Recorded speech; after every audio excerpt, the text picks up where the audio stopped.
ସକାଳୁ ଘରୁ ବାହାରିବା ବେଳେ ଯଦି ସଫେଇ କର୍ମଚାରୀ କାର୍ଯ୍ୟରତ ଭାବେ ଦେଖାଯାଆନ୍ତି ତେବେ ଏହା ଶୁଭ ହୋଇଥାଏ। ସକାଳୁ ଉଠିଲା ପରେ ଘଣ୍ଟି ଶବ୍ଦ କିମ୍ବା ଶଙ୍ଖ ଧ୍ୱନି ଶୁଣାଗଲେ ବହୁତ ଶୁଭ ହୋଇଥାଏ। ସକାଳୁ ଉଠିବା ପରେ ତମ୍ବା ପାତ୍ରରେ ରଖାଯାଇଥିବା ପାଣି ପିଇବା ଉଚିତ। ଏହା ଶରୀର ପାଇଁ ହିତକର ହୋଇଥାଏ। ସୂର୍ଯ୍ୟଙ୍କ ରଶ୍ମି ଯେପରି ଘରେ ପ୍ରବେଶ କରିବ ସେଥିପାଇଁ ସକାଳୁ ଝରକା ଖୋଲା ରଖିବା ଉଚିତ।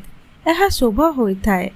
ଶୋଇଥିବା ବିଛଣାକୁ ଭଲ ଭାବରେ ସଜାଡ଼ି କରି ସକାଳୁ ଉଠିବା ପରେ ରଖିବା ଉଚିତ।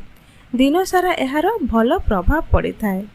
ସକାଳୁ ଉଠିଲା ପରେ ନଡ଼ିଆ, ଶଙ୍ଖ, ମୟୂର ଫଟୋ କିମ୍ବା ହଂସର ଫଟୋ ଆଦି ଦେଖିଲେ ଦିନଟି ଶୁଭ ଏବଂ ସକାରାତ୍ମକ ଭାବରେ କଟିଥାଏ।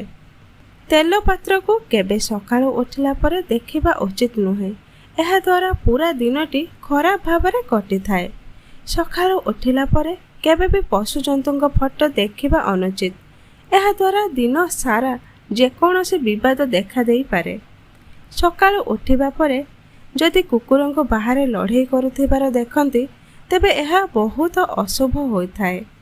ସକାଳୁ ଉଠିଲା ପରେ ନିଜର କିମ୍ବା ଅନ୍ୟ ଲୋକଙ୍କର ଛାଇକୁ ଦେଖିବା ଅନୁଚିତ।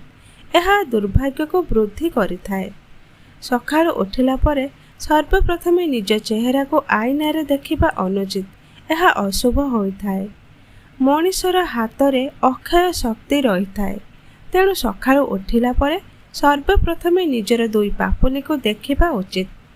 ଦର୍ଶକ ବନ୍ଧୁ, ଆମ ଭିଡ଼ିଓ ଯଦି ଆପଣଙ୍କୁ ଭଲ ଲାଗୁଥାଏ, ଏଥିରୁ ଯଦି ଆପଣଙ୍କୁ କିଛି ଶିଖିବାକୁ ମିଳୁଥାଏ, ଭିଡ଼ିଓକୁ ଲାଇକ୍ କରିବେ, ଚ୍ୟାନେଲକୁ ନିଶ୍ଚିତ ଥରେ ସବସ୍କ୍ରାଇବ୍ କରିବେ।